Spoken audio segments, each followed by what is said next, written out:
so thanks for inviting us, Ian. And I'm going to dance around a little bit, so I'm going to move that chair off here. My name's Richie. I'm head of programs at an organisation called Epic Restart Foundation. We are a national charity who support people to rebuild a positive life after gambling harm. And I'm going to take you on a little bit of a journey, so if you bear with us, I'm just going to share a little bit about my story. So as a child, I was brought up in a loving family, quite clever, wasn't stupid, wasn't thick, but got obsessed at a very young age with football. Football became the obsession. And just like every other kid at that age, I wanted to be a professional footballer. Through my teens, football, that was the obsession. Got to 16 and I was offered a professional contract. Every dream come true. Brilliant times. Unfortunately, that didn't work out. I wasn't the 1% that made it. But I did have a professional contract and I'll still hold that daily, as long as I possibly can. I decided at that point to go to university. Like I said, I was educated. I got a Bachelor of Science. I then went on to do a Master's. I worked in the NHS for a while, supporting people through behaviour change and have a better quality of life before moving to Manchester to do a PhD. PhD didn't work out. I was 25, probably wasn't the best time in my life to go and do research when I moved to Manchester, and there was a really good clubbing scene at the time. 28-year-old, I moved back to the northeast and I worked a little bit in the council in public health, and then I set up my own CIC supporting older adults to have a better quality of life after they'd had heart attacks, strokes, cancer, you name it, anything to do with health and well-being. Richie was there doing it. And that was all great, and that took us to some great places. I was quite successful at the time. And this is where I'm from, by the way, if you hadn't guessed. This is the Tyne Bridge in Newcastle. And that took us to this date, the 18th of March 2018. That's a big day for me, because that was a day that my life changed forever. And that all sounds really like a successful story, isn't it? And had Instagram been around for the last 4 years, that's what my highlight reel would have been. So you would have seen all of that stuff posted. The reality is, if I go all the way back to the beginning, as a child I was dyslexic. I thought I was thick because I couldn't spell. And the only place that I found self-worth was kicking a football. So I said earlier that I was obsessed with it because that was my escape at the time. So when I got a professional contract, that was great, joys. But with that, after being playing for about 12 months, I got injured and I wasn't able to kick a ball for 9 months. I lost my escape at that point, and that's where I found gambling. Gambling became the obsession. It became the thing that I would go to when I was having a bad day, when I was having a good day, when I was having any day. It was the first thing I thought about when I woke up. It was the first thing I thought about before I went to sleep. And through me time, I did go to university. I did get a degree. I also got student loans, which were spent in the casino. I also got, part-time jobs. I worked as a personal trainer. I also worked in the NHS, and all that's true. But underlying what was going on in Richie's world was completely different to what the outside world seen. So what was going on in Richie's world was he was a waste of space. He didn't make it as a footballer. He was a thick kid. I had no self-worth. I had no confidence. And the story that I'd created about my life was all negative. It was all negative. And I moved to Manchester because if you move away from the environment that you're in, everything gets better. Unfortunately, I took this with us, didn't I? I took my head with us. And then problems just escalated because I didn't have any support then. Worked at the university for 3 years doing research. The degrees that I got, I kind of wanted always to do one more, because when you get the next one, that's when you'll get self-worth. All these external factors to give a person what they really need to find within. And that's kind of where I went with my life and my journey. And that took us to this day, 18th of March. At 28, my girlfriend got pregnant and my first little boy came along. It was actually my second, because something I missed out was when I was 18, I had the first little boy, Dylan. And unfortunately he died after 6 hours. He was born premature, and that all brought around trauma and grief that was never dealt with, because I didn't know how to deal with it, didn't know how to deal with feelings and emotions.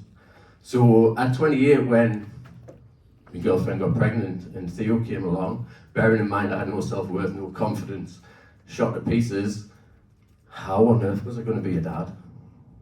And the story that I created was, they'd be better off without us. Suicide ideation kicked in at this point.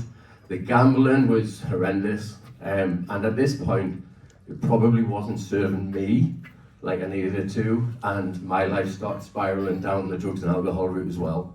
So cocaine became an everyday occurrence, alcohol became an everyday occurrence, and so did the gambling. And all three kind of spiraled and spiraled and spiraled. And that took us to this day, 18th March, and I stood here on the railings, ready to jump. And fortunately, some woman came along and said this to us: you might feel like dying today, but you don't want to die for the rest of your life. And that was the day that changed my life, because that was the day I broke down, and for the first time I went, help. Luckily for me, I was able to go to a place called Sport and Chance, which, changed my life.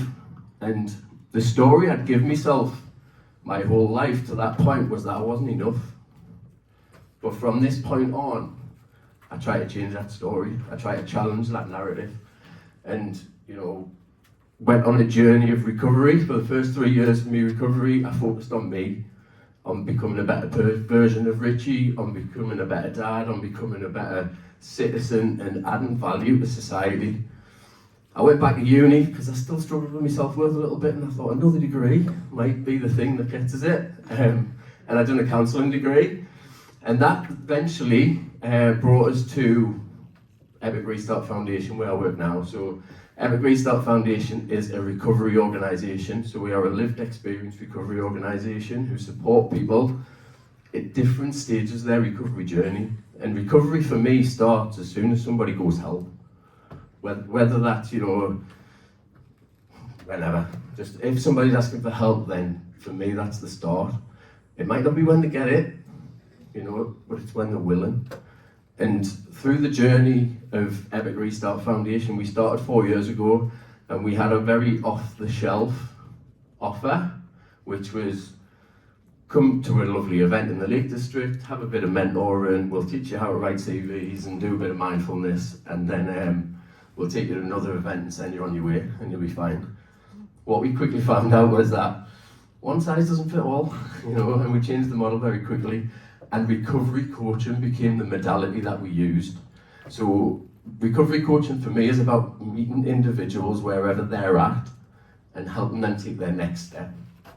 Whether that's into treatment and it's very early intervention, or whether that's helping them rebuild a positive life after they've had some sort of clinical intervention and they've dealt with the underlying issues that might have caused the addiction in the first place. So these guys on the screen there, these were the team that we had until about 6 months ago. Over the past 6 months, we've went from a team of 6 to a team of 15. So it is massively grown, and we're heading in the right direction. And we now have these 5 programs. The 5 programs do different things. So we have long-term recovery support, we have early recovery support, we have a REACH program, which is all about reaching out into diverse communities and ethnic minority groups and upskilling the voluntary and community sector. And then we also have just started a new program for families and affected others, and you'll hear from Steph, who's leading on that a little bit later on. For me, it's dead simple to split it down into 3 things.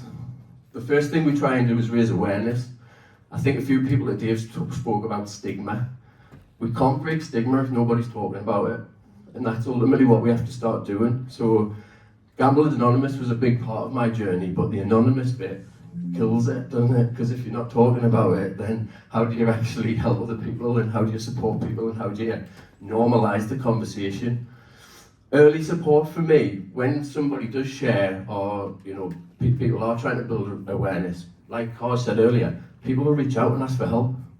because they understand that you understand, if that makes sense. You know, they understand that you get it, so they ask for help and support. You're probably not positioned to be able to give the right support all the time, but what you can is you can help raise their autonomy and raise their understanding so that they can take their next step. And then we've also got long-term recovery. So for me, you don't just stop gambling and everything gets better. You know, you stop gambling and then you've got to deal with life without the coping strategy that you've had for the past 20 years or whatever. So actually life gets a lot harder, you know, and a lot of people are struggling with their self-worth, their confidence, they're struggling with debt, they're struggling with finding purpose and meaning in life. And that's what we try and do with Epic, is give them the purpose and meaning of life so that they can go and create a life they don't need to escape anymore. Because ultimately that's what we're doing. We're escaping our normality and trying to avoid dealing with shit, basically, you know. So for me, raising awareness, like I say, can we break the shame and stigma? Can we share our lived experience? Can we talk to people in these settings and much further afield and normalise the conversation? And if we do that, we'll create a much more understanding environment for people to ask for help, because there won't be the shame, there won't be the stigma that there currently is in society. Our early intervention's all about holding people's hand to the next step.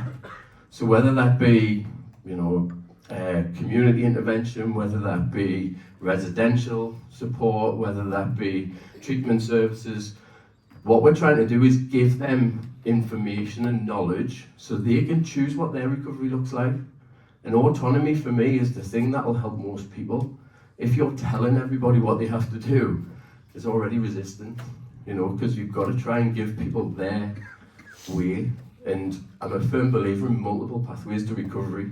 We've heard a lot of different organisations today, not one size fits all. And ultimately that's what we need to be aware of, is that actually if somebody comes to you and says, I've tried that, because I've had loads of people who say, oh, I've tried that, it was rubbish. And I'll say, oh, well, have you tried this? No. Oh, well, there you go, something else to try.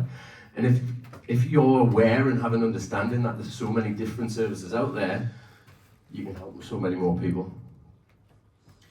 Our long-term recovery is kind of what we started with, and is kind of what we're probably known for more than anything.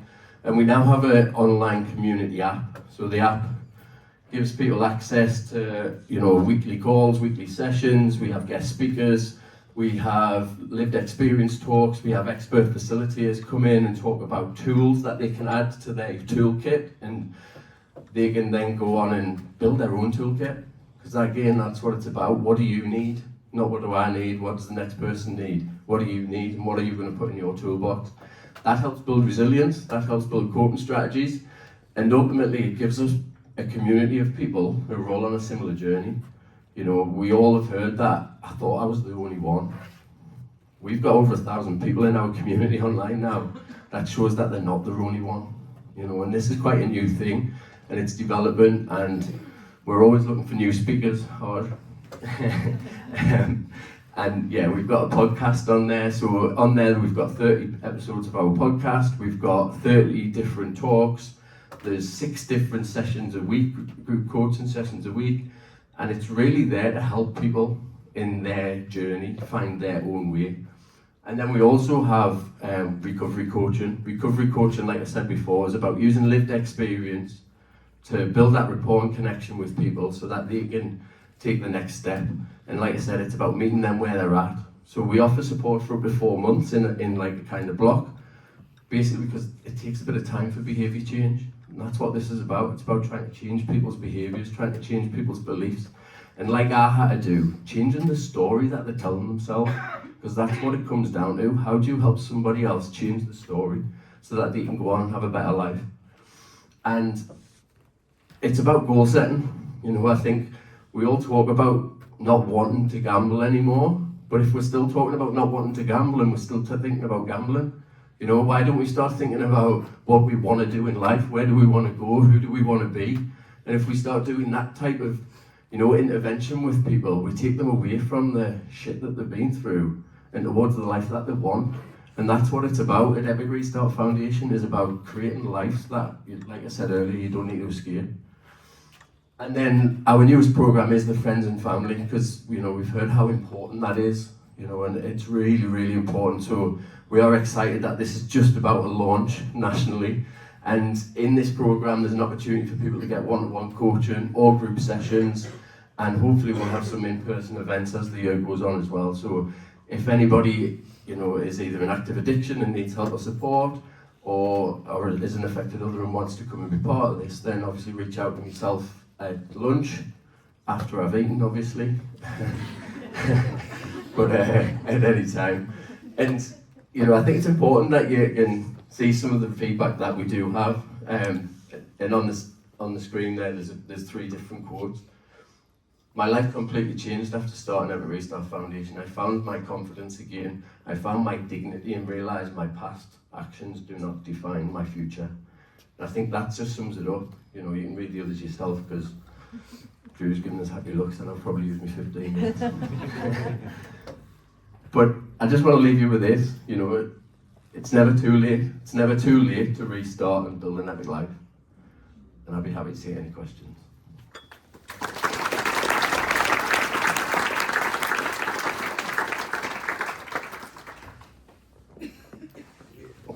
Beautiful.